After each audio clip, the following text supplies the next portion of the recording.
Hi people, it's Victimus here with a new video. Let me know about my English mistakes in the comments below.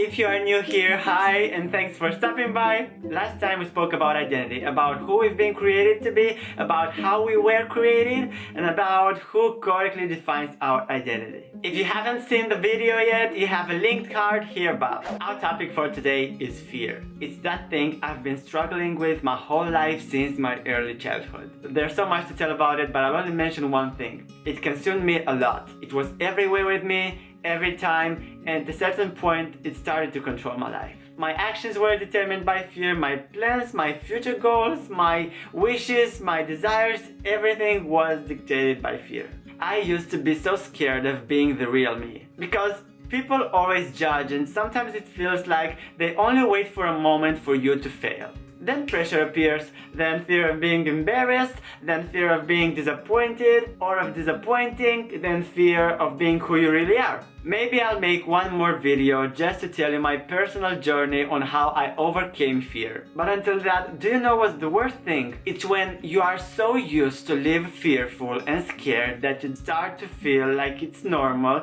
you don't pretend something isn't okay, and you even can't imagine to live a free life. I know it can be hard to admit it, but fear is not normal. You are not free if you are scared of things or people. It's been 3 months since I became aware of that, and that was the moment I decided to say stop. I realized that every day I lose something because of fear, and I have never had a real peace and calmness because I was always worried or anxious about something in the depths of my heart. I read a book of Sadie Robertson, maybe you heard about it. It's called Live Fearless, like this.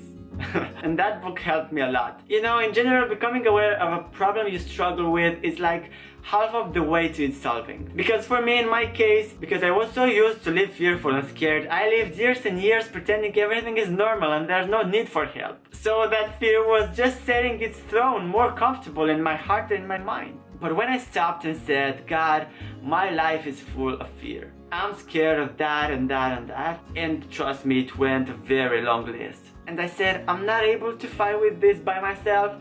I don't have the necessary power and I don't know how. I've been living with it for so many years. I want that peace that only you can give, and not only for today but forever. Lord, just enlighten me, show me the way to become free. Maybe you're not a believer and for you this is crazy stuff. But listen further, this is real, I live it, I promise. And you know, in the moment I prayed that, it started. My heart was full of peace, but honestly, I was expecting for it to fade away in some days or maybe hours, but it didn't. As I continued to pray those days, Lord spoke to me, and it was like everywhere I went, He kept reminding me about His truth and about His words, like, the truth will set you free. God did not give us a spirit of fear, but of power, love, and self-discipline. Cast all your anxiety on Him because He cares for you. Do not be anxious about anything, but in every situation, by prayer and petition, with thanksgiving, present your requests to God. And the peace of God, which transcends all understanding, will guard your hearts and minds in Christ Jesus. And honestly, I didn't know where those verses came from, even if I did read them at a moment in my life.